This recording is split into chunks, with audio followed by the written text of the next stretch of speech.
Welcome everybody to On Podcast, the On Microsoft podcast, where we talk about Microsoft stuff on a podcast. We have a lot to talk about today. I'm your host Kareem, joined by the world's greatest co-host, RF Bacchus. and we are doing a basically all hardware podcast. This is a special podcast. We won't be doing our normal info breakdown or or the topics of the week or week ahead stuff. We're just talking about the event from this week. And if you haven't been on the internet or haven't been on YouTube, this is the place to be. We have a recap of all of these surfaces. I think that's how you say it, right? Surfi, Surfaces, Surf. surfi or surfaces. But I like saying surfaces, or let's put it simple: Surface devices that Microsoft announced at their September 22nd virtual Surface event. So we ended up getting the Surface Laptop Studio, the Surface Pro 8, the Surface Pro X, the Surface Duo 2, some new Surface accessories, and the Surface Go 3. Yeah, I was, I think I was like 4 for 5 on the guesses on some of this stuff. Yeah, There yeah. was no, I think I was 4 of 6 basically. I missed the earbuds and I missed this new mask that they introduced. But I got the pen, I got the duo, got the. I mean, we got the things that we thought we were going to get. So let's get into it because I have lots of opinions and you have some hands-on experience. So we should mesh the two. So first of all, we'll start by just letting you know what these devices are, running through the specs and the prices and the availability really quickly. And then Correct. I managed to go to the Microsoft Store. I keep saying store, but it's not a store anymore. It is an experience center at Fifth Avenue in New York City. And I played with the Surface Laptop Go and the Surface Duo 2 for a bit. So that will be our second segment. And then in our third segment, we'll answer your questions and show you the results from our polls about how you people are feeling about the new Surface devices. And I know you also had a special segment with Shane that you want to get to as well. Yeah, we talk about the duo, and he's our resident expert. He's been doing it for about a year and a half now. So we had lots of opinions, lots of thoughts on that too, expectations, and what we kind of are hoping to see in the next, I don't know, what do you call it, 2, 3 weeks, whenever it's released. So if we didn't already lose you, that's the plan, and that's what we're doing. But now let's get started here Well, I with mean, the. for those of you who are Windows fans, this is still Windows talk. Okay, we'll be Yeah, talking about yeah. how these devices work with Windows 11. These devices are powered by Windows 11, but if you are a commercial or enterprise user, you could request for it to come with Windows 10. But most of us here are just consumers and we're just getting it with Windows 11 installed. And that said, that is the perfect segue into the Surface Laptop Studio, which is Microsoft's brand new laptop and brand new Surface Pro and brand new Surface Studio thing all shoved together in one to become a new kind of form surface kind of thingy thing. I Yeah, said a lot of words there. Yeah. it was like the old saying of the toaster fridge thing they used to make fun of the Surface Pro with. Now it's a toaster fridge slash microwave. It's a weird oddity, but I mean it works. It works S- in theory and it works in design. So this basically was rumored to be the Surface Book 4, but we now know that it's taking the place of the Surface Book in the Surface lineup. And this is a Surface like unlike any other because we have a NVIDIA RTX 3050 Ti graphics in here and also a 35-watt Intel 11th Gen 8 series processor inside. And Microsoft said that this is the highest wattage CPU ever put in a Surface device, and the Surface Laptop Studio is something that starts at $1,600 in its base configuration, and that will get you Core i5, 8 gigabytes of RAM, 256 gigabytes of storage, and integrated graphics. But if you want the unit with the 3050 Ti graphics, that is around, I think, $2,200, and it's Core i7, 16 gigs of RAM, 8 gigabytes of storage, and the dedicated GPU in there. But that is just the specs, and what makes this Surface unique and unlike any other is that it looks like a regular laptop on the surface, pun intended. But once you once you open it up and you have the thing open like a regular laptop, if you pull the screen towards you, it has a hinge behind the screen which will let you make the Surface laptop into sort of a Surface Pro kind of,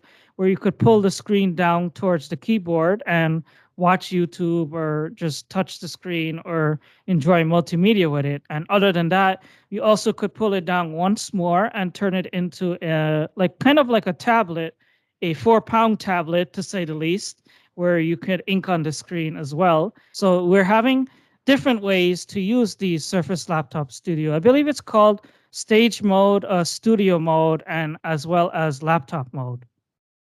Yeah, the different mode. I think you and I talked about this offline last night about how this isn't the first of its kind. We've seen, I believe you said it was was it a Sony? Sony Vaio was a company that had this same kind of hinge design where the screen has a hinge and there's also a laptop hinge on the screen itself. But this is not something that's necessarily new. It's been done before, but Microsoft is just adding its own take on it. Yeah, we mentioned the Sony Vaio and maybe also B-roll for it, but it is a device that has two of the modes at least. It has Yeah. the laptop mode and it has the tablet mode. And it was only really designed for those two things. And it came out right around the Windows 8 time, just when Yeah. people were kind of throwing spaghetti at the wall for touchscreen devices and how to kind of interact with them. What Microsoft is doing is more akin, I mean, it is very much that, but it's also more akin to the HP Elite Folio, I believe, that just came out, where you do have the tent mode, which, some people would say, why do you need that? But there are times where it mimics again the Surface Pro, where you don't have the keyboard in front of All you, you right. don't have Yeah. access to it, but you do have access to the mouse in case you need it. But I mean, for the most part, if you're like on a plane, like you said, watching Netflix, or if it's going to be used to educate kids or whatever at home, and they don't need to be touching the keyboard, things like that, it'll protect that kind of thing. And it also prevents us from having to do the fold around where our fingers are exposed to the keys on the back of something like that. So this is Microsoft's take. It's their industrial hardware design, which is really nice. They're it's as seamless as it can be. I mean, there's a seam in the back, but as far as the lines are concerned, it's very minimalistic. So if you're a fan of new things, you're a fan of that type of device, that type of design, this is the Microsoft version of it. It might be a bit expensive for some people, especially when you get to what we'll talk about later, as far as like really making it a creative tool with a lot of power. This is really a niche thing, but we're glad to have it in the lineup. The Surface Book was in need of some updates. If they couldn't figure out the hinge, would see get around the hinge the way we say they should have. It seems like they've just gone and kind of made it super convenient for a lot of people just to have it connected all at once. You don't have to worry about parts and mechanisms breaking or software that wouldn't allow you to take the tablet part off. All that kind of stuff is out the window with this device. And other than we talked about the internals and the GPU and how it's an all powerful surface, as well as something that you could just use casually for web browsing, because after all, it is a laptop and it's also intended for studio use and also some light gaming, because they mentioned Forza Horizon 4 and it running at 60 frames per second. But the screen itself is also pretty special because it is 14.4 inches in size and it has the new 120 hertz refresh rate and a 3:2 aspect ratio from the rest of the Surface line. And it also supports haptics and the new Surface Slim Pen 2, which houses underneath the bottom part of it. Everyone criticized this hump at the bottom of the Surface Laptop Studio, but it serves a purpose in keeping the thing cool and finding a way to store the pen and also magnetically charging it without having to deal with the case like you had to do in the last generation. So that is another design feature. And it also has Thunderbolt 4 as well and a 1080p webcam, which is now standard across the whole Surface lineup, with the exception, I think, of the Surface Go 3 and the Surface Pro X, which don't have the Thunderbolt technology on board. Yeah, because that is an Intel thing. Another Yeah. note we should make is that the refresh rate, I believe they're calling it the Fusion Display, this is like part Yeah. of their new marketing terms, will not be out of the box. What you get is a two mode. You get a 60 hertz refresh rate, or you can switch manually to 120. They did mention that again. With Windows 11 coming out, the software will support variable refresh rate, which means it can drop anywhere from 0 to 120 depending on what you're doing on the screen, keeping it Right. 120 for mostly gaming and inking stuff, and then kind of vacillating between that and 90 or 90 and 60 for everything else you do on the screen. So we'll see. We'll have to see how that works. I know that obviously Apple's done that with their Pro, whatever they Pro Motion. And Motion, they yep. seem to be doing okay with battery life. We'll see how Windows 8 tackles that because as Windows much as we 11, said, not Windows 8.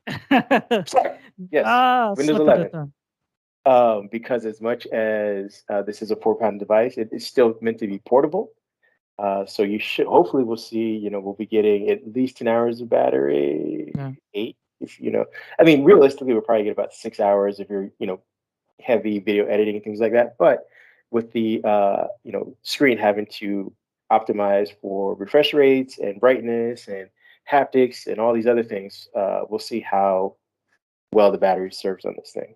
Let's push the Slim Pen 2 in there while we're at it because this is a new Surface Slim Pen, which is priced at $130. It works on the Pro 8, which you'll get into next, and also the Laptop Studio. And it has a little haptic engine towards the bottom. So when you push it on the screen of the Pro 8 or the Laptop Studio, you'll get a little tap, tap, tap, like you would get from a Fitbit or an Apple Watch to let you know that you're scribbling. And it does feel pretty nice, as I'll get into in my hands-on section next.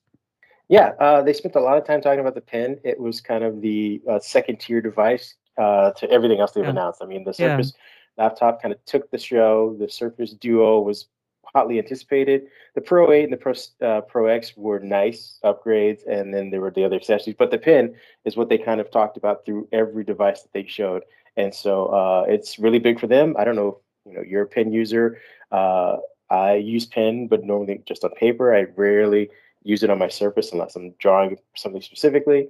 Yeah. But for those of you who are artists or who like precision, who are in architecture, things like that, who make use of the pen, this new upgrade seems to be really nice. They've also built in a lot of storage places on every device. Like in the keyboards for the Pro and the Pro X, there's a slot built in. And that's going to be normal going forward for the pen. Underneath as you said, the Surface Laptop Studio, on the Surface Duo, they have a special cover that magnetizes it. So they're thinking of the pen as a really forefront device that they're going to keep investing in, and I'm sure it's going to get firmware All updates, right. things like that as well. So yeah, though, for what you said, 130 is the normal price of the pen. For those of you who haven't jumped in on the pen yet, maybe now's a good time. Right. So that said, I'll let you get into the Surface Pro 8 because I know this is something that you are very excited for. Yeah, I did. I've covered the Surface Pro 7, the Surface Pro 7 Plus. The Surface Pro 8 is in line with that. And what it does is it kind of takes the design language of the Surface Pro X finally, slimmer bezels, slightly bigger screen because of the way that they manage the bezels. It's taken the keyboard, like I mentioned, where they have a slot for the pen. But as far as the specs are concerned, they built it on the Evo platform, which they didn't do for the Pro 7 Plus, even though they released it with an 11th gen processor. What that means is that it is part of Intel's new Ultrabook design, where things are supposed to have longer battery life and slimmer designs. Just basically more of the Ultrabook language that we all like. What we get is a 11th gen core processor and they finally support a Thunderbolt 4 port. So we're going to get two of those, and one of them replaces the USB-A that we had before. So on, I believe what would be your left side of the screen would be your two ports, and then on the right side is your single power, the proprietary Surface power port. So for those of you who like the USB-A, sorry, they decided to move on, but they do make with the addition of the USB, the Thunderbolts, you're able to now power two 4K. I think it is two up to two 4K displays at various refresh rates and things like that. So if you're going to be using this thing to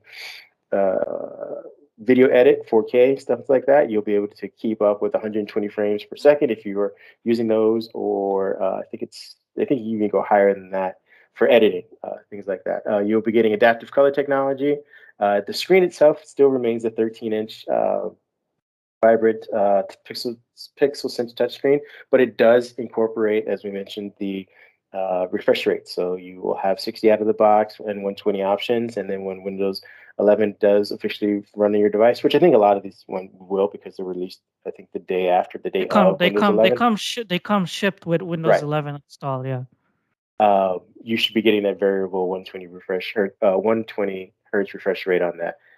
It also has a 10 megapixel 4K rear facing camera. It comes equipped with Dolby Atmos sound. You also get a 5 megapixel front camera. Which is okay. I wish they had moved that to like 10 in the front as well, which would have been really nice.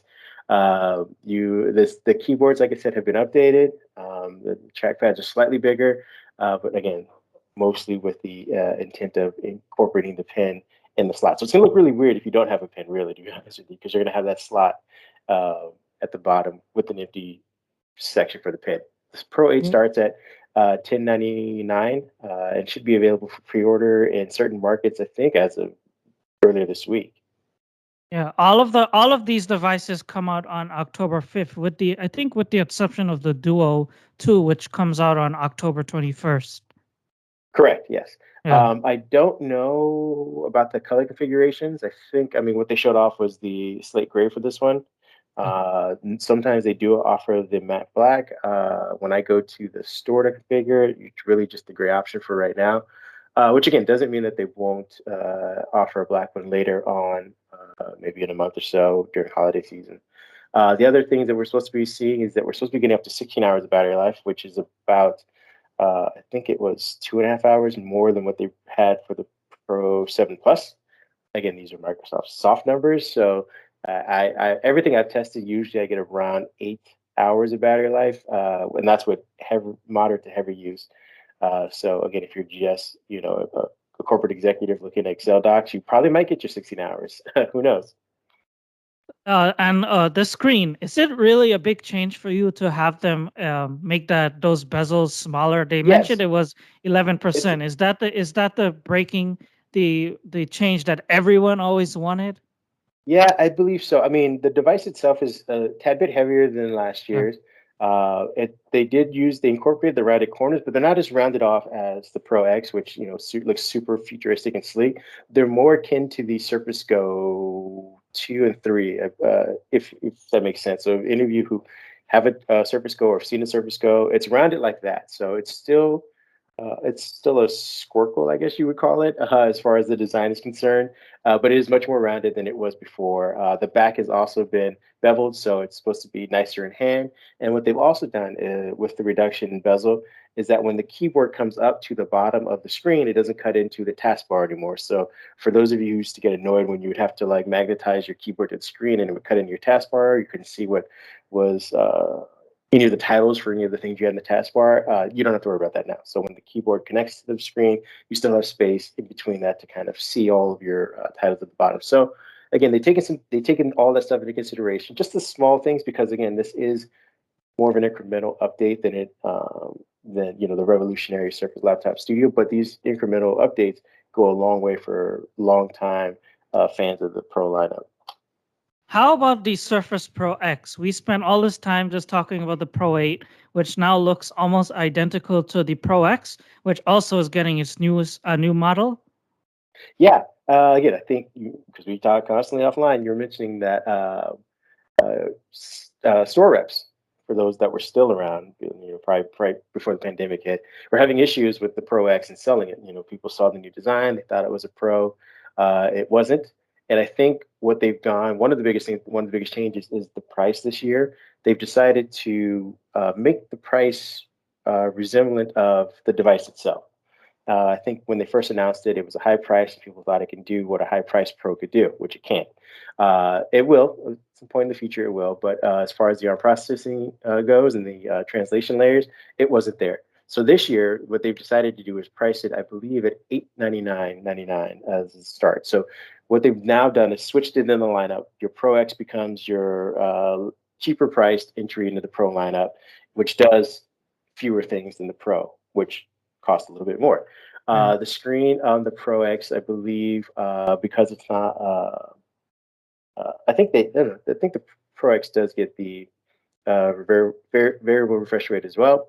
It still has the SQ2 processor. They haven't changed or upgraded that. It now has the 64-bit emulation layer built in. I know that they kind of tacked it on and updated it with Windows 10 last November, but they've been tooling away at it for the last like 9 months and have gotten it working pretty decently for some things. I believe Adobe's, made the transition to making their ARM-based versions of applications native. So they're on board with that. Hopefully we'll get more big names coming along with ARM as Apple kind of pushes the industry forward with all of that stuff. They now also created a Wi-Fi model, and they boosted the gigabyte speed on the LTE version that they have. So those are the big changes to the Pro. Like I said, it's the price really. So now it's indicative. If someone comes into the store, if they go online and see that, oh, the 899 one does this list of things, and the the $1,000 or the $1,000 one does way more. It makes more sense. You can't really have both of them do this, be the same price, but one does less. And that said, let's move on to Surface Go 3 before I get on to Surface Duo. So, Surface Go 3 isn't really much of a major upgrade. It's just a minor upgrade because the Surface Go 3 still looks the same as the Surface Go 2 did, and it's just now coming pre-installed with Windows 11. Still starts at $400, but now you also get a Pentium Gold 6500Y, 4 gigs of RAM, 64 gigabytes of storage for that price. But they're now including the option for their Core i3 10100Y processor, 8 gigs of RAM, and 120 gigabyte SSD. And Microsoft says that that makes the Go 3 60% faster with compared to, I think it was the Core M3 on the previous generation, right? And that's all that's changed really on the Surface Go 3. So nothing major here, but just a minor spec bump. Yeah, I mean, not for nothing. I mean, we got to give the engineers their credit. It's 60% Yeah. faster. Is 60% faster. So, But that is the I top end model, and you'll be spending almost as much as to get a basic Surface Pro 7 for that price than when you're buying the Go 3. So you really need to true. think about it. Yeah, but I mean, it's the form factor really that Yeah. is really your option here, because you can go for the Pro, the lower end Pro 8, and sort of, and I would say struggle, but you could run into some issues depending on the programs you want. But with the smaller device, you're already understanding that these are the limited functions I'm going to be using this thing for. And speeding it up, I have a go-to, really enjoy it. It hasn't really slowed down for me at all. But knowing that this will be much faster, I think Microsoft mentioned in their presentation that these devices are commercial devices. They're not necessarily meant to be single-use iPad type Yeah. competitors. These are for people who are in the office who don't have a duo, which we'll get into, but need to go from patient to patient, or to go in a warehouse, pick up a quick Yeah. go, look at their inventory, put in, with their orders and things like that, or hand it off to somebody else. If you're signing for packages, things like that, that's what the Go is intended for. And it now being faster, it's just that much better for people to get their applications on, off, and get their workers and their staff using it a lot easier. And that said, now let's move on to the Surface Duo 2, because this is what Hmm. everyone has been waiting for, especially your friend Shane, who we'll be talking to later on. But we'll just here to brief you really quickly. First of all, no, the price did not change. It is still mucho expensive at $1,500 for the Surface Duo 2, but there are some changes that people asked for.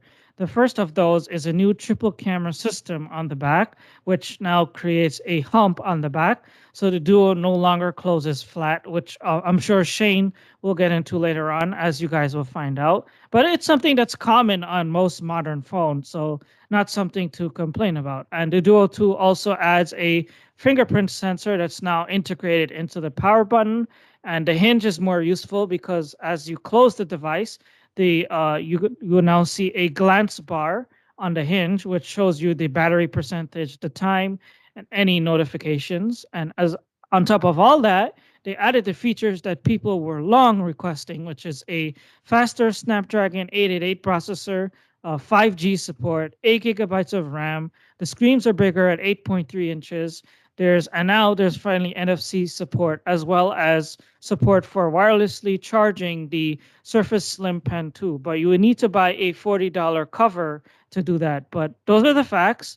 That's everything that's new. It's coming on October 21st, and you could find it in either the Glacier White or the Obsidian Black. Yeah.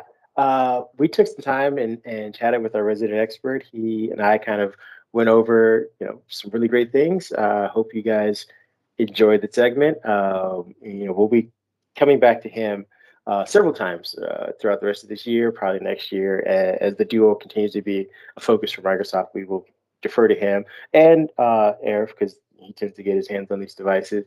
And so, if you have any Duo questions, you want to see specific Duo content, let us know. We will collaborate amongst ourselves and with our buddy Shane and try and get that to you guys. So again, I hope you guys love the segment. Just you know, having seen it now, having written about it for the past few weeks, having recorded about it for the past year and a half. What are your thoughts on the Duo 2?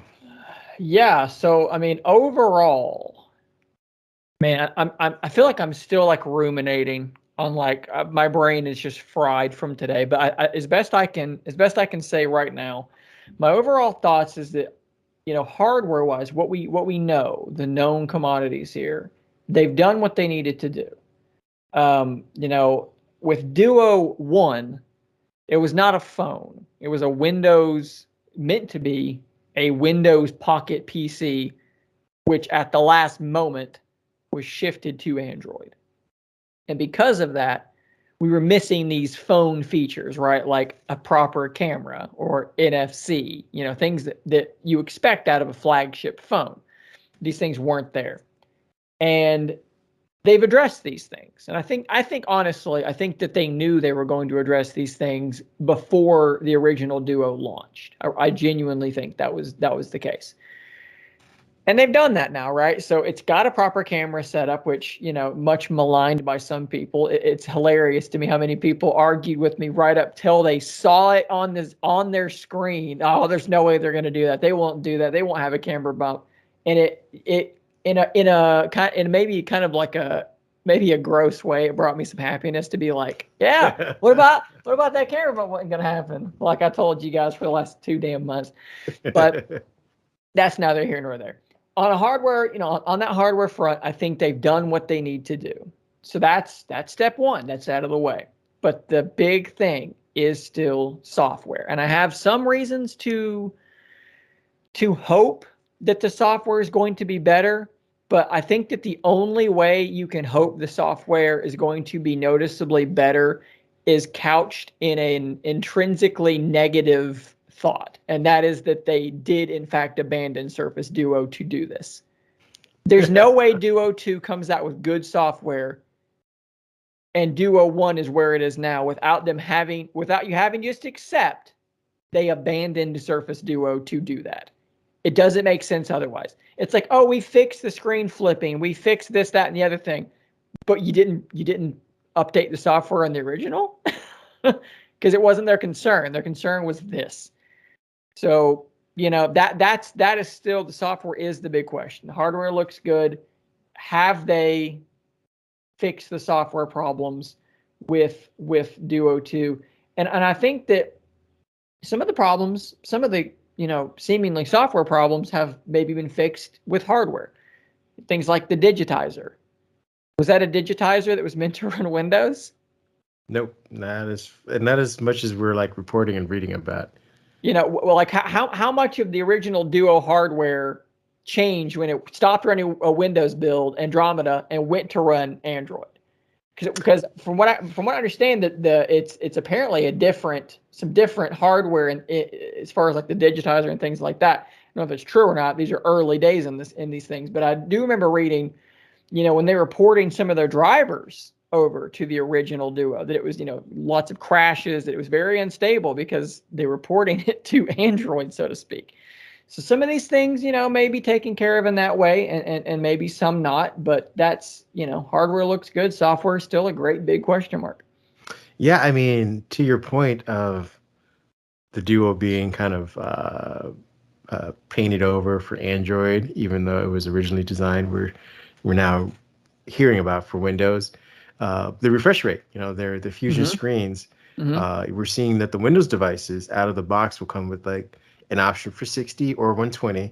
And then once Windows 11 is fully baked in, once it's upgraded, they'll be able to do the variable refresh rates. Right. because that's what the operating system kind of supports. But for the Duo, we're only getting 90 with Right. no option to. And I don't think it's a part of Android because I know Samsung is able to do it. Maybe they're just Sure. brute forcing it with their own software. But that is to your point, saying that they're finally realizing that they can tailor this for an Android specific experience versus kind of like, oh, we planned for Windows, we planned for Windows 10X or whatever they were going to do some version of it. Yeah. But now and they had the hardware, they didn't want to waste it. They said we'll throw Android on it, test it out, we'll run with Android 10 and work out the bugs and stuff, and then we'll do a full work with Google at some point for Android 11, and we'll make this an Android device, which is how we got NFC, which is how we get what was the other thing they brought? The a 5G proper modem, yeah. 5G, a proper camera setup is a huge thing as far as being a flagship phone in 2021. Yeah, and I think, like you said, I think that's because they finally fully embraced Android. Like, they asked for permission, they kind of ran it last year. This is more like, and this is what it's still, sadly, as you said, banning the Duo because the hardware was sort of still made for Windows. Even if they were to bring Android 11 with all of its glory and all of the things that they did for the Duo 2, I still don't think that would it work as well. Exactly. I don't think the experience is going to be as nice as it is in the Duo 2 because I think this hardware was specifically designed for Android 11. Yep. And here's another good example, and this is again, it's really early days, so these are reports from people who have briefly touched the device. So on the original Duo, when you're in book mode and you want to switch to phone mode, it will try and detect which screen is the one doing the moving so it can determine which one to stay on, right? Mm-hmm. So it's having to use the accelerometers to figure that out. And it's gotten okay at it. On Duo 2, they said, forget that. The device is apparently, what I've read, going to just assume the right screen. Maybe it was the left screen, whatever. Whichever one of them, I don't remember which one I read. It's going to assume one of them is the primary screen for phone mode.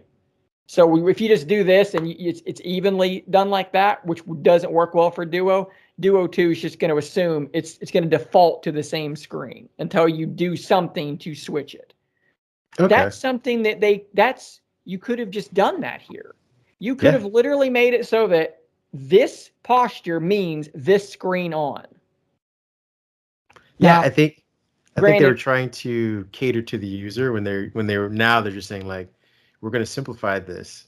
Yeah. One for our engineers, ourselves, and one for you. Like now you'll know whenever you close it that you need to be on, like you said, the left side at all times. Right. And what it is the right screen. That's the one with the selfie camera. So that makes sense. Now with the Duo, obviously your camera's here, so you may be switching to go back and forth on a camera. But the accelerometer stuff, what they've learned by, to me, by having a world-facing camera and a selfie camera, lots of things are no longer going to rely upon an accelerometer. Whether it's taking a picture of the world, no accelerometer needed because it's facing out in book mode.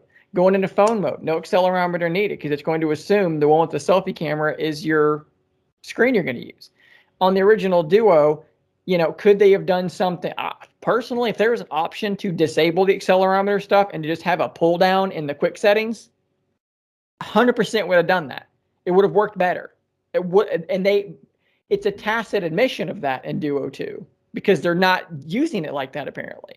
They could have done a software update on Duo and done something similar, but they've not. And you have to wonder why. Why is something that they're tacitly admitting didn't work very well still just what they're doing on Duo? What's the reasoning? Well, I mean, like we said, maybe with this Android 11 update, they'll bring some tweaks that kind of, like you said, automatically shut down the accelerometer. Maybe you'll get better battery life out of the original Duo when they do stuff like this. Hopefully. But they, instead of, I'm assuming it's like Windows development where you get Android 11 or Android 10/10.5 that's in public use right now being developed. So we just do security updates, things like that while we work on 11. And once we're done with 11, we will ship it across everything. And then the features that work for the original Duo can be, software fixed. Other hardware stuff that's, baked into the hardware itself, you'll lose out on. You'll get like I said, you get 10.8 and everyone else gets 11. Yep.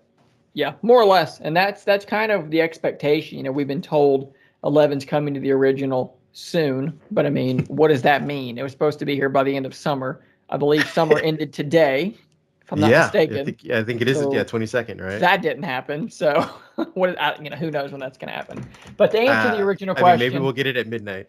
Or yeah, maybe that's when it's 11:58. coming. It's going to be pushed out in the next 3 hours. We're good to Yeah. go. But to answer the original question, I feel cautiously optimistic. The price is still too high for the vast majority of people, but they've addressed the hardware in the ways they needed to address it. All right. Next one, and this would probably be the majority of the rest of the conversation, is I'm going to start rattling off some specs, but I want to know what your favorite spec so far after I do this is for this new device. We have obviously Android 11 coming. I wish it were 12, but I don't think there's a big difference between the two, having tested 12 myself. We have our 8.3 Pixel Sense display, which again, they use Fusion Display as part of their marketing material with 90 hertz refresh rate. We have the latest Snapdragon 888 on board. We got memory of 8 gigabytes. I know you said 6 was good, but 8, more is better sometimes. We have storage options of 128, 256, and isn't there a 512? 512, option? yeah, there is a 512 option. We got a rear camera of, I think it's a wide angle 12 megapixel, telephoto 12 megapixel, and ultra wide 16 megapixel. I have a Pixel camera right now that has the 2 cameras. I think it's telephoto and wide angle, I think it is, or something like that. And it's pretty amazing. But I think the plus for that is it's just a super quick snapper. So I'm hoping the speed on the camera for the Duo is good.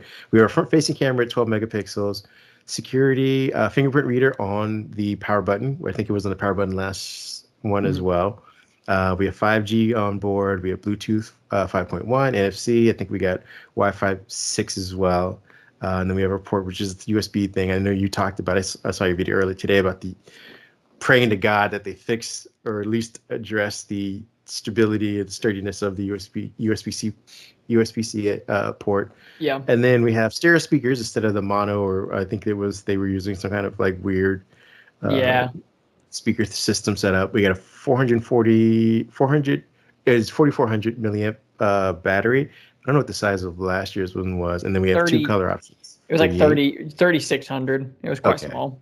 And then the 2 color options. I mean, the black looks pretty slick. So of all those things, when you saw it, where you're like, that's what's going to get me to hit the purchase button. Well, again. I mean, honestly, this is crazy superficial, but the obsidian black color is freaking awesome. It looks so good. But part of it is a little tough because like we knew so much of this a long time ago. Well, I say we knew this. Many of us denied what we knew. But those of us that understood things knew this a long time ago. So it lacked the shock. Can you imagine if we hadn't seen any Surface Duo 2 leaks and they roll this thing out that camera bump? People would have lost their minds. Oh, yeah. It would have been amazing. Which makes you wonder if this was like a coordinated. Let's slip effort. that out there, calm people down a little bit. We know it's a little bit of a shocker. You know what they never showed? They never showed it in phone mode from this angle where you could see the bump. Yes. They never showed it. None of the press release material. I don't know if you follow a gentleman named Juan Bagnell, but he is he's huge on at least in my circle of tech people I follow as well as yourself. And he kept asking on Twitter, like, I'm worried that they're not showing it closed. They're not showing it closed. What's this about? I think Daniel Rubino actually does have an image of it closed, and there's a couple of them. So I mean, it's significant. Like you'll see the gap. It's there. I compare it to the Surface Book. Yeah, I did the same thing. I tweeted weeks ago. I did where I had a picture of the Surface Book. It's got the big gap, and because people kept saying to me, Microsoft wouldn't have a gap like that. I'm like, they do. They shipped it already. I'm like, well, how is this different than this? Like, what am I missing here? Exactly. But I think some people are worried about the pressure on it. So like if you're sitting on your phone for some reason, like you'll be applying pressure at one specific angle. There's a thing you can do though. You can like put your finger in a Duo like that and do that, and it flex. Look at it flex. It's fine. These things aren't made of granite like glass. I mean, you don't want to just be bending like that. But like, I don't know. Part of me wants to say Microsoft would have tested this. But then again, they also shipped a thing that every USB-C port broke. So I guess I can't assume anything when it comes to these people. I would like to just assume Yeah, it's gonna be right. I okay, mean, but here we are. You know, a lot of the internal specs don't mean a lot to me, just in the sense that, you know, 855 to a 888, great. I mean, 888's faster, cool, I guess. 6 gigs of RAM to 8 gigs of RAM, sure. I've talked about RAM many times. You know, the average Android app's less than 40 megabytes. If we assume a gig is used by system and we divide what's left over by 40, do you need 20 apps at a time running? Who does that? Who? I want to be able to scroll back to where I used Instagram 3 days ago, and I want it to still be in RAM. Like, who? I don't understand. Whatever, it's fine. I mean, it doesn't, you know, whatever. 8, 12, 16, I don't care. Anything more than 6 is you're not going to notice it. It's not going to be in your way. I think it's the cameras for me. That was the hardest thing for me to get used to, was not being able to, you know, be outside or be doing something, see a picture I want to take, and having to pull this thing out and fumble around with it, switching screens, and then to take a grainy picture that is like, this is like a funny thing that happens. I have a Chromecast with Google TV in the living room, and it will scroll through pictures that I've taken, like my quote unquote best pictures as far as AI can determine. yeah. And it's really funny because I don't have to look at the date to know when it's a duo picture. Because when you blow that sucker up on the TV, when you blow it up on a 55-inch TV, it looks terrible. And then like you'll hit the arrow and it skips to a picture that the Fold had taken, which is another 12 it's 1 megapixel better, right? No, it's way more than that. Switches to a Fold picture and you're like, that looks good. But every time it's a duo picture, it's a grainy. It may look fine here. On a TV, good night. It does not look good. So I've found that a reality too, for even for some of the pixel photos that I've, because you know they're using OLED screens, they they boost up the vibrance on their own, and then you look at it on your computer, you look at it on the screen, you're like, oh, I thought that looked a lot better than that. Look better on my phone than it did. 100%. But the Fold holds. It's, I mean, you're not gonna look at it and be like, that looks like I was taken on a DSLR. But when you see it next to the Duo, it's a world of difference. So for me, it's probably the camera. I'm not bothered by the camera bump. I don't love it. You know, I don't look at it and go like, yeah, I can't. It's awesome. But I understand how physics work. Cameras need depth. Like 7 lenses stacked up or something in most of these cameras. How are you going to do that without a camera bump? It's 4 millimeters. Granted, this one's 5 millimeters. So what's that, one more lens maybe you could have stacked in there? It just doesn't work that way, you know. So it is what it is. Do you want to have a good camera or not? To me, I do. So it is what it is. You have a camera bump, deal with it. Yeah, I mean, I am all on board with you, and I think I wouldn't test one out. I played with a bunch of them, never actually had one myself, so I can only take your guys' word for it. What I was excited for again was the color option. I think the black just looks sick. I've seen some photos of people with a black cover on it, some kind of special cover that covers the entire glass part, which I'm excited for as well, because I plan to leave probably it open half fold like a regular phone most of the time if I'm, not hiking or anything like that. But I was looking just at kind of like the spec stuff for the 888, because I know we always gloss over it because it's kind of like, oh, Intel has a new chip. You're like, okay, Faster. Great, that's faster, yeah. But if Microsoft does tap into some of this stuff that's supposed to come with it, I mean, we're getting, I think it was, aside from the 4K HDR computational video capture, which should help them with some of the stuff that we're seeing on the Apple side, where you can kind of do after capture edits and things like that. We're getting 120 frames per second burst shots out of a 12 megapixel camera. So again, you're able to kind of mitigate some of that blurriness, I guess. Especially I have a little girl, like a 4-year-old and a 3-year-old, who are constantly moving. They have hands.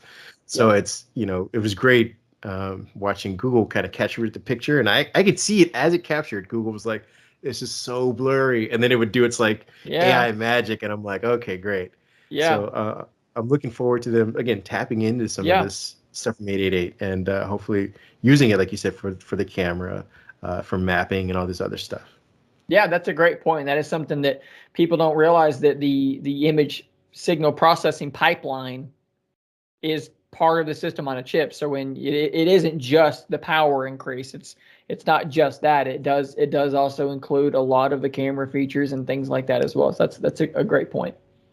Yeah, I mean, so like I said, I'm gonna get one this year. I've been looking at. I own a Pixel right now. Mm-hmm. I've been testing Android 12. The Pixel 6 looks great. The camera's supposed to be great. And unless they're doing some like crazy wizardry with the video capture, which again I don't capture a ton of video, but I would use that camera in place of what I have here for, video recordings and stuff like that. I mean, I think the candy bar phone, for me as an enthusiast, has boring. kind of run its course. Yeah, it's boring. I was actually talking to another YouTuber. If you've seen Greggles TV, he's a fairly larger than me YouTuber, and I was talking to him earlier today, and we both were just expressing how it's like I will never daily drive permanently like that another candy bar phone. I have no interest in it. It's boring. I mean, the Fold and the Duo, I'm spoiled. I'll never go back to a normal phone. Yeah, and I mean, again, I say this again, totally acknowledging that I'm an enthusiast. Like, my wife, Sure, she can get by with her iPhone Sure. and half the features on. Like, the iPhone is super stacked with stuff I have to tell her about. Yeah. Because she just needs to make some calls, triage some Yeah. email, capture our girls on camera, and that's about, and use whatever specialty app she needs. And I get that that's, most people are still in that phase, and maybe they will remain there. Apple's got it locked. But just seeing this, and I'm like, I think now is the time to take the leap. I should have done it last year when I wasn't using out and about. And because if I feel like you can take better care of a Duo when you're stationary, so to speak, when you're like definitely where they expect you to be, like in an office at a desk. You're just moving from conference room to conference room, putting it in like a messenger bag or something like that, and you go about your day. But when you're really out and about, you're hiking, you're running around, you're working out, you're outdoors more often. Maybe that's where the Duo might, for me, use some of its appeal because it's giant. If I'm trying to run, I'm just holding this giant thing in my hand as I'm running because it's can't really put it in an arm strap. And for sure, it's terrible for stuff like that. Or like I've got a mount for my bike.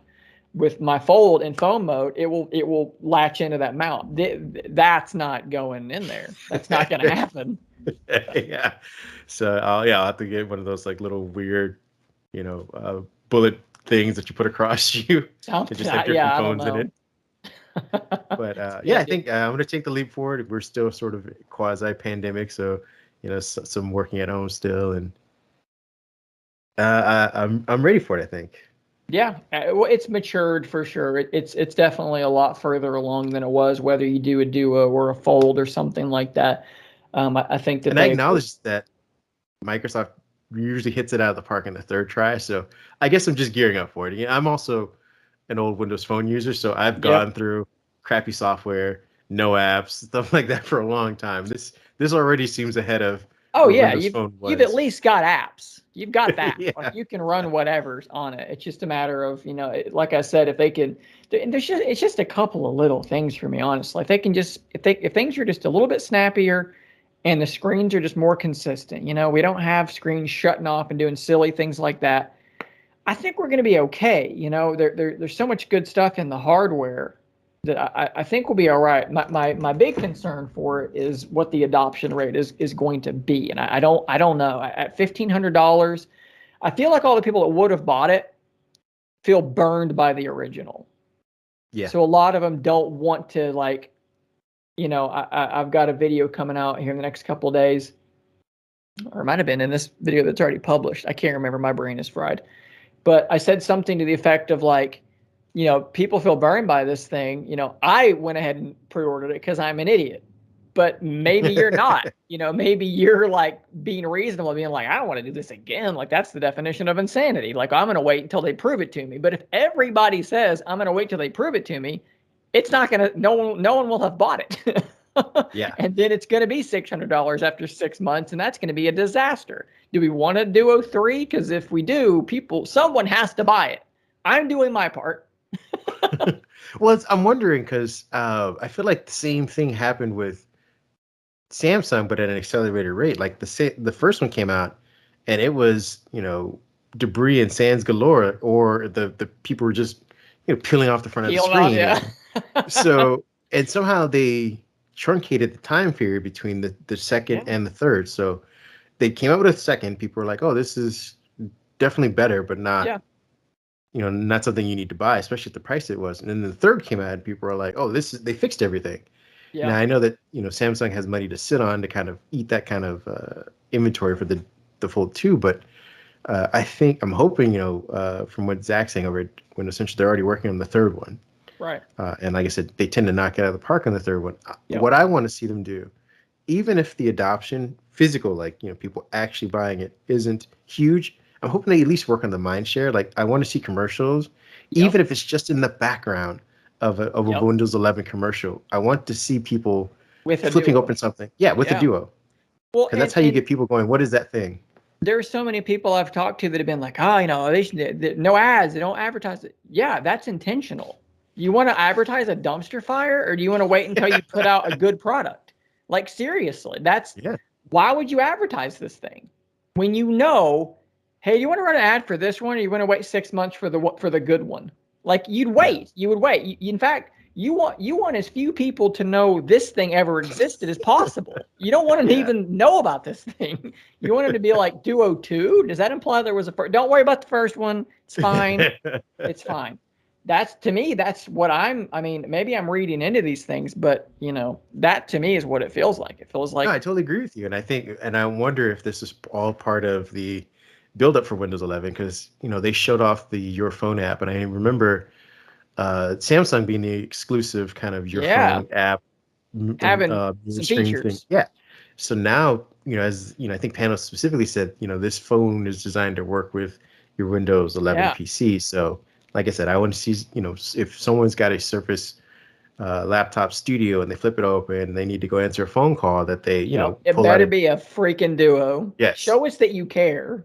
Yeah. Yeah, man. And again, you don't have I'm to with you. specifically say like, oh, here's our Duo up against the Fold, because you'll lose that battle. But at least start showing it. And it's going to be even longer before we start seeing it natively in, movies and stuff like that. What was that? I was watching something the other day, and there were so many Surface devices in it. It was ridiculous. And I was like, oh, obviously Microsoft paid for it, but it didn't feel too out of place, to be honest with you. They were a bunch of Surface laptops. Yeah, they're sleek. Look, it's sleek heart. We need to get on the sideline of NFL, right? I want to see Mike Vrabel holding the Surface Duo. That would look insane. Yeah, I'm with you though, man. If when you do this thing of trying to get people to seemingly forget about your first product because the second one's going to be better, you're not really doing much with the first one.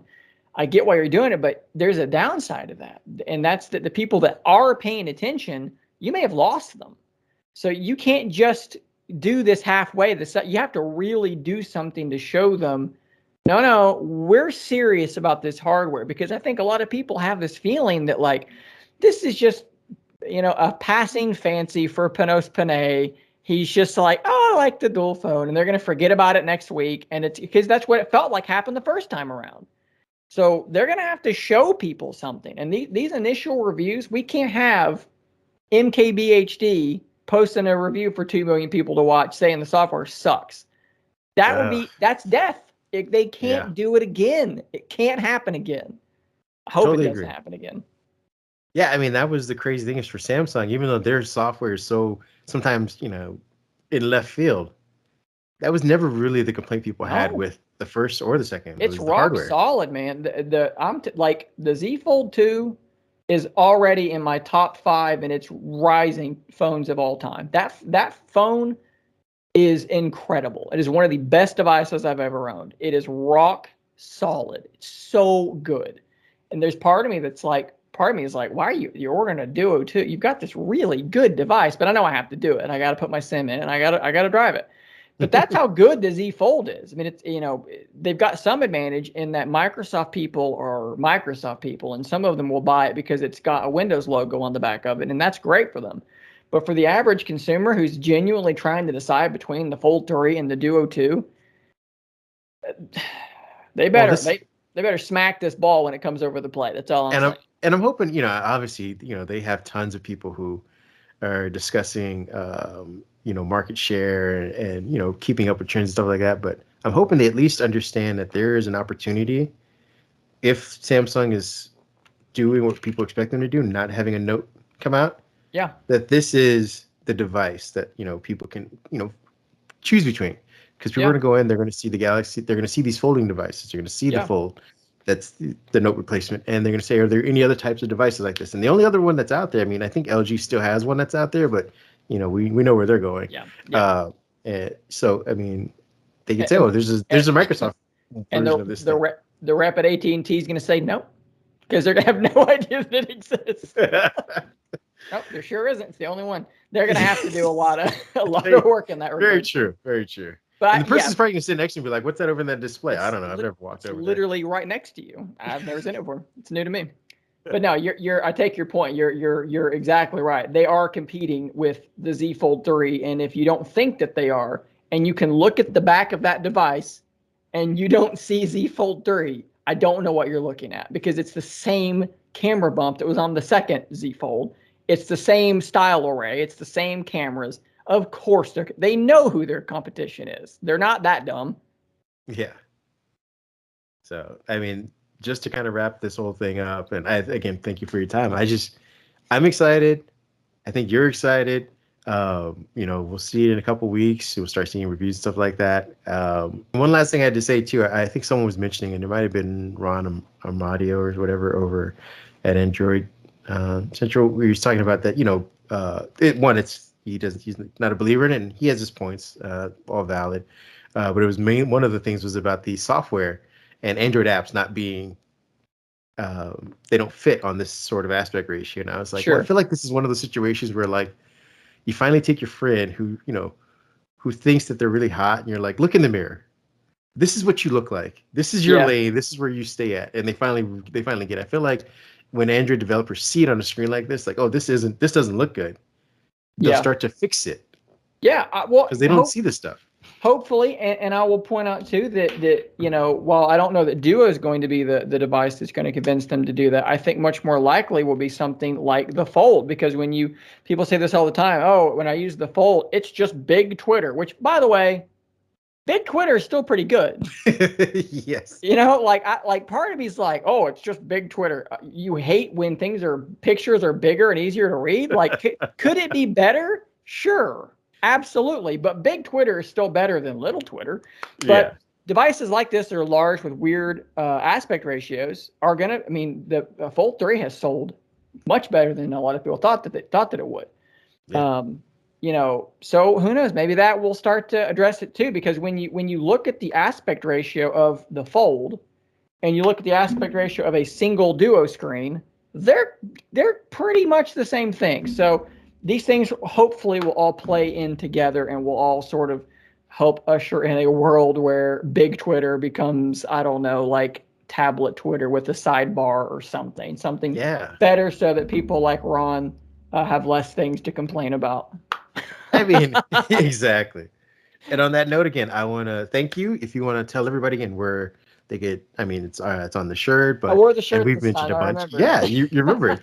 But anything else? If you want to tease anything, now is the time to do so. Yeah, if you're into Surface Duo content in general, and I also talk about the Fold, I talk about general tech news just in general, but I do obviously have a strong home with Surface Duo. Scary if literal. It's a weird channel. If you search Shane Craig, that also gets you there. But that is my account on YouTube. I put out anywhere between like 4 and 6 or 7 or 8 videos a week. I put out a lot of content. In particular, as a workaholic, put out a lot of content. So if you've got interest in those devices and you're looking for maybe a channel that isn't going to make one video about a device and then forget that it ever exists because they're on to the next 8 devices, I'm your guy. Yeah, we'll be referring to him, and hopefully we'll have him back on as all this Surface stuff starts to get in our hands, and we can all kind of converse about it soon. So again, thank you, and thanks for having me. We will be talking to you soon. Sounds good. Thank you. Yeah. So that said, let's now move on to our hands-on section, where we're talking more about our own experience with the Surface Duo, as well as the Surface Laptop Studio. Now, A little interesting story here is that the Surface Duo 2 is not really on display at the Microsoft Experience Center. I needed to go in and ask for it, and I didn't really get to play with it on my own. Rather, they just demoed some of the features for me. But from what I could tell, it is a really impressive device. As soon as you get it in your own hands and you feel it, it feels completely different. You know that this is not the original first gen Duo. You could tell straight right away. And the reason why is because the screens are more rounded and it's more curvy, and you don't notice the gap in the middle. That's the first thing I noticed as soon as I opened it. And then, other than that, the screens are obviously bigger. So you're having more room to swipe your finger and also move the content across the screen.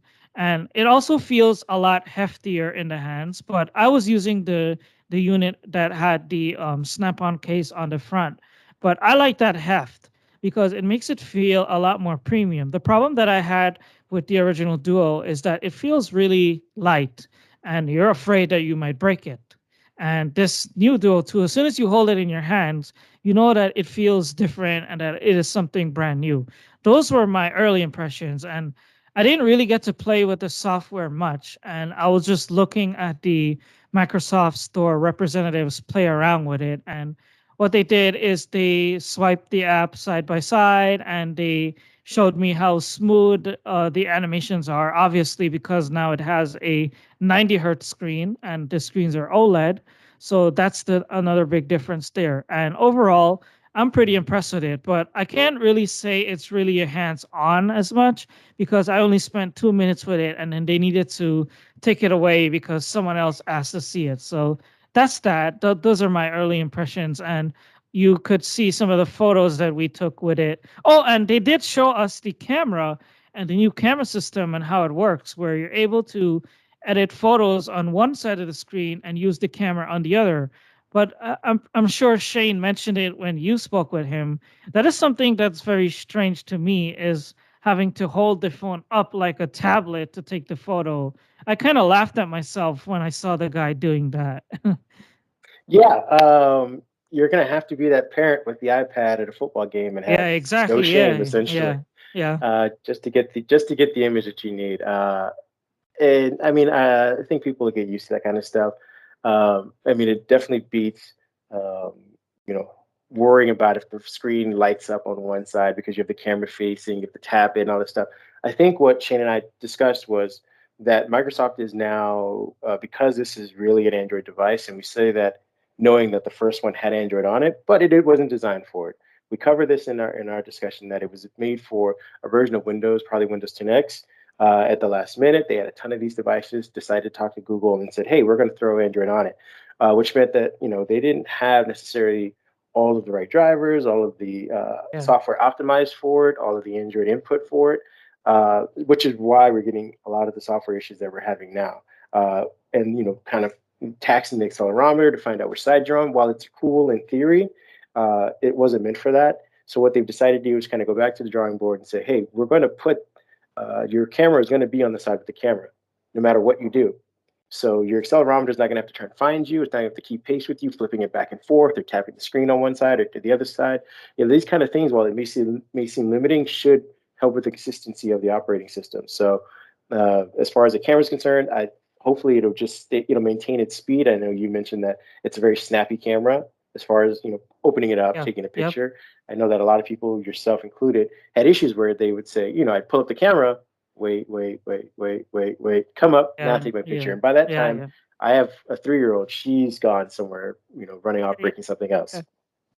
Yeah, So, got that's it. one that's the most important thing that I wanted to see them address, and they addressed it.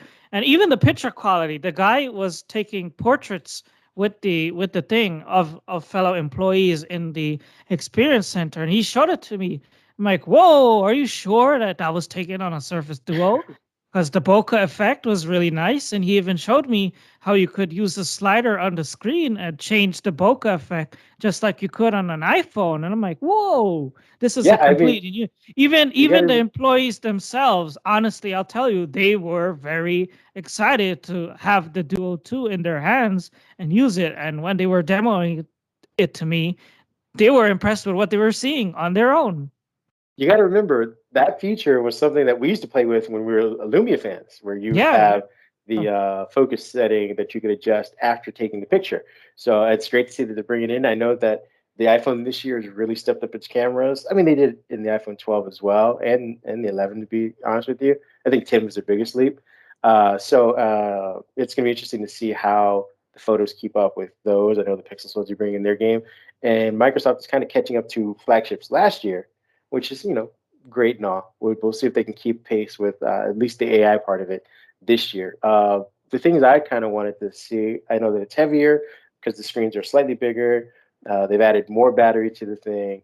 I know that they've curved the screens on the inside so that it, when they, sort of close or open, that the gap you said is slightly smaller. Uh, those are all great things. You mentioned that they put the fingerprint button on the camera. Now, that we're still sort of, some of us are wearing masks, some of us aren't. It just makes more sense right now. Maybe they'll introduce facial recognition software later to just call it Microsoft Hello versus Windows Hello because it's not a Windows device. That'd be great to have two authentication methods on the device. I'll be glad to be able to use my wallet with it. I've been getting used to my Pixel now because I don't want to touch things all the time. Being used to using NFC for all these things, and I know that was one of the deal breakers for it could be for you, especially in New York, where you're just like, hey, I want to go to the terminal, wave my phone at it, versus like, oh, let me take out my credit card or anything like that. So I'm glad they added. I think the last thing they need to add is probably water resistance or something maybe next year, and it'll be a good device. Again, software still is yet to be a known factor, but I think they are going to be doing a good job now that they know it's an Android device. If you have a Microsoft Experience Center near you, you could go in and request the device to see if they have it. But I don't think there's only I think one there's in only one in there's only one in New just near York you. and then one in London because I saw Yeah. that Zach was playing with the Surface Duo there, and I saw Yeah. his tweet, and then our editor in chief Kip was like, "Riff, you need to go to the store right away and get us a hands on." And We got to compete. Yeah. It seems like so their there. guy was a little less demanding or letting Zach play with a little more than your guy. It seems like he seemed to get a little bit more hands on, but there's also a roundup of a collection of people on YouTube and things like that have gone and had some experiences. You can go, follow our Reddit thread. There are other people who were in London that have checked it out since he's posted. They've gone out and seen it. So if you want to get some more, hands-on information, before you make any pre-orders, things like that, I would recommend Engadget. Also has some hands-on input, which I believe is Josh Topolsky's newsletter thing. They got some hands-on. They got some really cool videos, and I believe it's in your Reddit thread. I think about 4 or 5 comments down, someone links to it. So follow these things if you want to see some more hands-on. I know people will start, our big YouTubers out there will start getting, and Daniel being the rest of them will start getting their hands on it in the next 2 weeks. But they'll probably be embargoed until the 20th or whatever when the device goes on sale. So if you're thirsting for Duo content, it's out there. You just have to kind of search for it.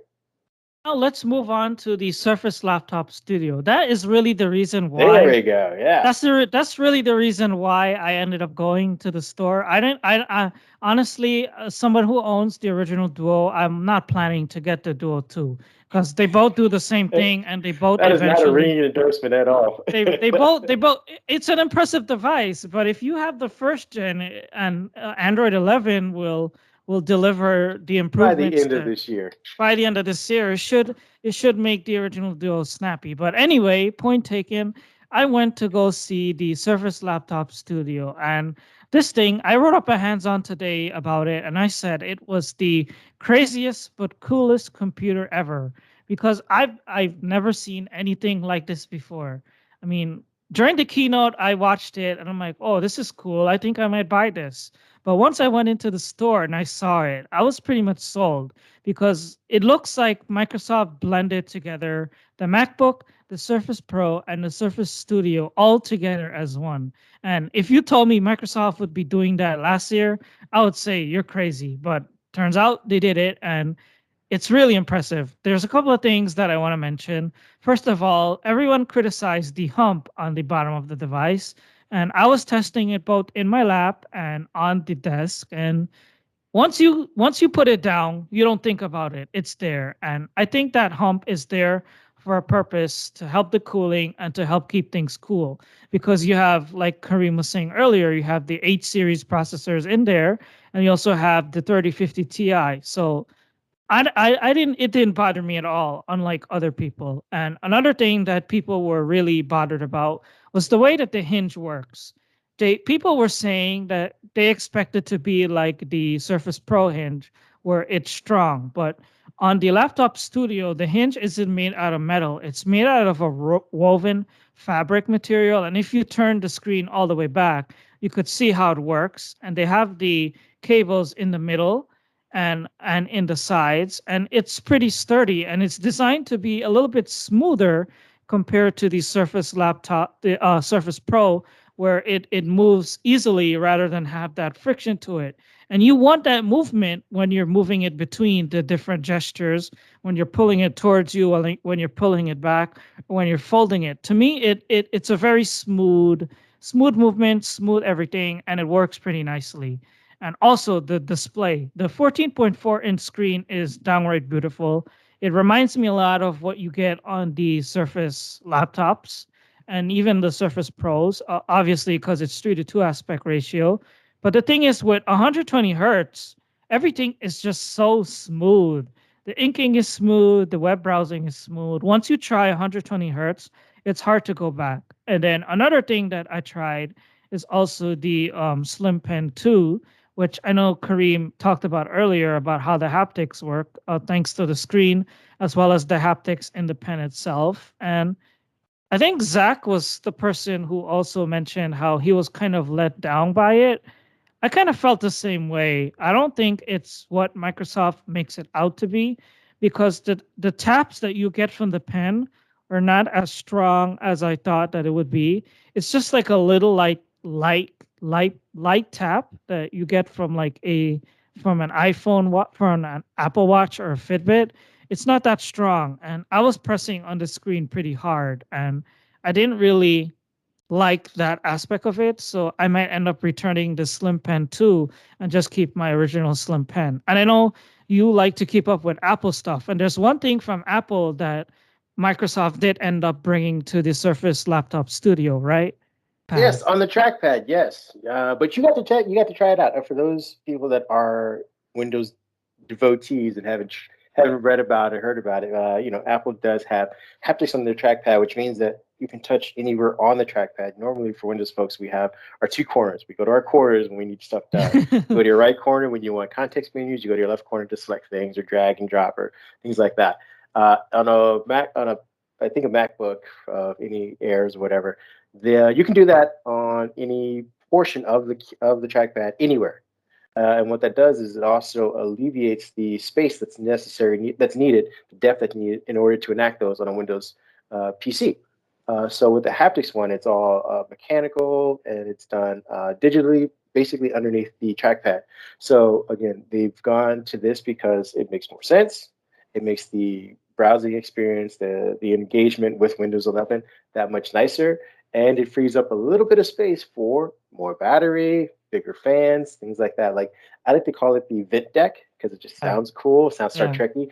That's what I'm going to call that bottom part. And like you said, once it's on something, it's on your lap, it's on the table. You don't notice it's it, like, yeah. you won't notice it, and that's usually where you're going to be doing it. I mean, no one does any work with it, strapped in between their arms. They're putting it Yeah. down somewhere to do it on a table, on their lap, on the floor, wherever. So I wouldn't worry about that. And once it's down, we've seen beautiful above shots. Eric's got some in his write-ups. He's got some on Reddit. It looks like a MacBook when it's in traditional tablet form. I mean, in traditional clamshell form. And then again, when you go into the more pro-esque, the drawing portion of it, that's where you get your cool sort of. I think it's at 30 degrees or whatever the angle is, so that you can draw on it. You still have a little bit of angle. For those of you who need various angles, that is what the Pro lineup is for. So this thing isn't really meant to pull people away from the Pro lineup. But what it's meant to do is allow those of us who were Surface Book fans or people who are just really big fans of Surface but want something that could edit photos, edit video consistently, not have stutters or anything like that, not have to boost up fans or throttle down things like that. That's what this device is for. So I'm going to be excited to see, you said it's 4 pounds. That's kind of heavy. I believe the Surface Book was at 3.5 pounds or something like that. So it's a little bit It's heavier. not it's not heavy. You would Okay. think it's heavy, but it's not heavy. I held it around like this everywhere, and I walked around with it, and it's not heavy. It's not like a Razer Book 15 kind of heavy material. It's pretty light And for does what it it? It is. also has the thinner bezels, right, around the screen. It has thin bezels around the screen, but they're more like what Microsoft did on the Go 3 compared to like what they did on the Pro X and the Pro 8. Yeah.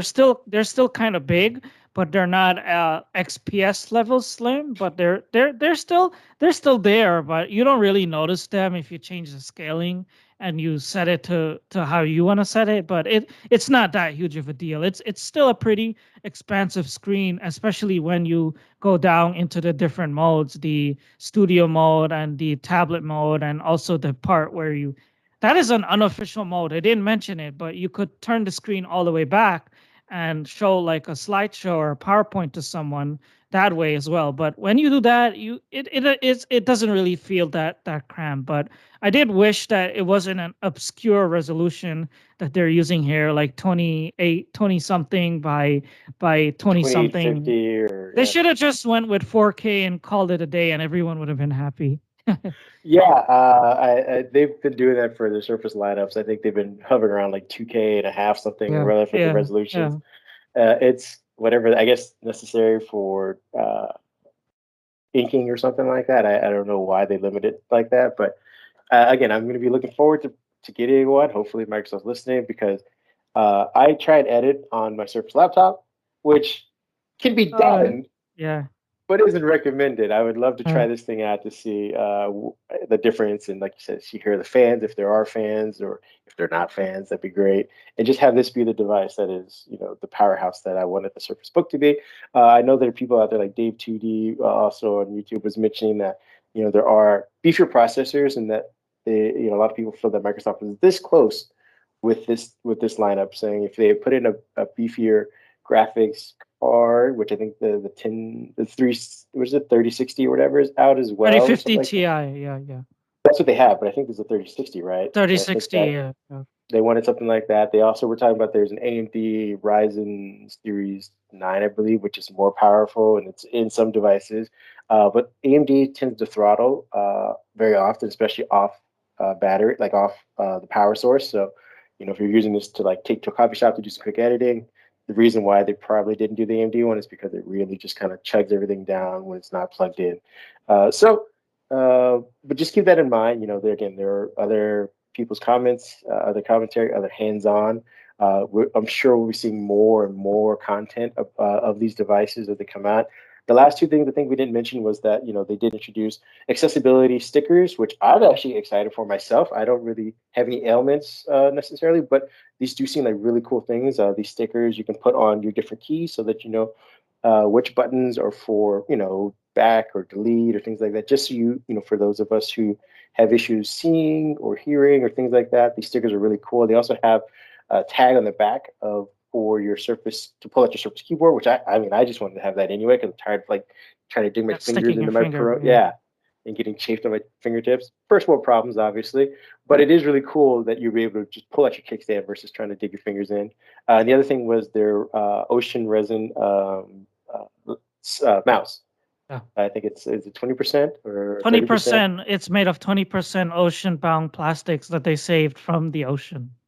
Yeah, which means it actually for each one that's manufactured, it will be unique. I mean, they all kind of look sort of the same, but because it's being recycled, that is, the pebbles or whatever the speckles on the outside will actually be unique for each individual piece, because it isn't being mass produced from one piece of material. So those two things also came out. You look forward to those. If you can't afford any of this other super extravagant stuff, get the stickers, get the small mouse, and then hopefully one of your friends or some family member buy you one of the expensive devices for holidays. You could read my full hands-on impression for more, because I don't want to sit here for 2 hours talking about the Surface Laptop Studio, even though I could, because I am very excited for it. But now let's turn our attention to what you guys think and what your guys' comments are. And we asked a series of questions on our Twitter, and the first of which was, what is your favorite Surface from the Microsoft event? And it seems like the Surface Pro 8 is the most popular because of Res- 29 29%, 29 votes. 37% of you voted for the Pro 8, 31% for the Duo and the Surface Laptop, and the Surface Laptop Studio, and only no one voted for the Pro X. Yeah, and we spent all this time talking about the Duo and the new laptop, and everyone was like, "I want to go with the standard bearer," which makes sense. Yeah. It has been super refined. All the upgrades that came in this year are they're noteworthy in and of themselves, and it just makes for another solid addition. Doesn't seem like they tripped over themselves trying to do too much and trying to change the lineup. So I can see why that would be a fan favorite. Their other ones are And unknowns. we also asked you, did you pre-order a new Surface device? And 71.4% of 21 people said no, and only 28% said yes. I'm probably the 28% that voted like 10 times with my burner accounts. I was going to say, you 71%, you guys are the smart ones. Why don't you wait? Some of the reviews come out. Those of you who are excited about the Pro 8, I could see you could probably go ahead and pre-order that one. That one seems like a well-known commodity. They're not really going to mess it up. It's a processor that's already being used by tons of devices that doesn't overheat or has any issues like they did at the Surface Pro 4. So you're good on that one. The other ones, the laptop, as much as I want to try and get my hands on it, it's still the H processor is still sort of an unknown for consumers at mass reproduction. We'll have to see how the hinges work, things like stability, things like that. Same thing for the Duo. That's a huge unknown as far as the software. So again, you guys are well within your rights to be hesitant for some of We these also products. we also asked you, what are your thoughts on the laptop studio? And 72% of you said it is so revolutionary, and 28% of you said meh, it is gimmicky. That is out of 25%, 25 votes. Yeah, and again, that totally makes sense. We as Windows fans think this is pretty awesome for the most part. Again, the concept isn't super original, but it's nice that hopefully Microsoft will be in lockstep with everybody else to market these things. The HP Folio Elite or whatever it's called didn't really get any marketing. So if people start seeing the Surface one and they're like, "Oh, I can get the HP version of this one," it's kind of raises everybody's boat, and maybe more manufacturers, maybe Sony will come out of the woodwork and start making these, or Samsung's next Galaxy Book will have that sort of hinge for you people. So again, this should just help everybody kind of come out of their shells as far as design is concerned. And we also talked about the Duo 2, and we asked you, do you think the Duo 2 is worth it this time around? And this one had the most votes, 51 votes. 62% of you said yes, it is a big change, and 37% of you said no, it is the same. Yeah, that was a close one. It may not seem like it, but I get the enthusiasm for the 62% saying like, it's big, and for everyone else who said no, you're probably former Duo owners, and you're probably right. Who knows what the software has in store? There's a reason why they're kind of holding off on it. I think recently, I think Zach was talking about his emulator version of it, that there were some jankiness that he saw. And again, who knows if it comes with a day one update or patch things like that. But if they can nail the software, and by nail it, I mean make it as good as a Moto G, I guess, then this thing is off to a good start. If it's worse than a Moto G, then we have issues. The last question, will the Pro X sell more with the 64-bit app emulation and the other changes in Windows 11? This one was pretty close. We had 41 votes and 53% said no because emulation is emulation, and 46% said yes, it is a big change. So seems like the verdict is out here and people do not like the Pro X. Yeah, and again, there's no reason why they should be huge fans of it as of right now. When it came out, it was overpriced and it was underwhelming. They've been toiling on it, working on it. It was still overpriced last year, but the adoption, as far as the emulation layer is concerned, the development has gotten better. This year, it should get even more better. And when you're able to put xCloud on there, make it a gaming device of some sorts, beautiful screen of it. It's just getting more and more features. I think this is going to be one of the slow burns for it. Maybe we'll see the price come down even more as time goes on. This might be their $700 entry. You jump from a Go to this or something like that before you get to a Pro. It'll find its slot somewhere in the lineup, but I get that it doesn't seem super impressive right now. We also had some questions over on our YouTube page about the Surface Duo 2. One of them asked, how is the camera? Is the Android 11 good? Offline maps, any possibilities? How is the new Photos app?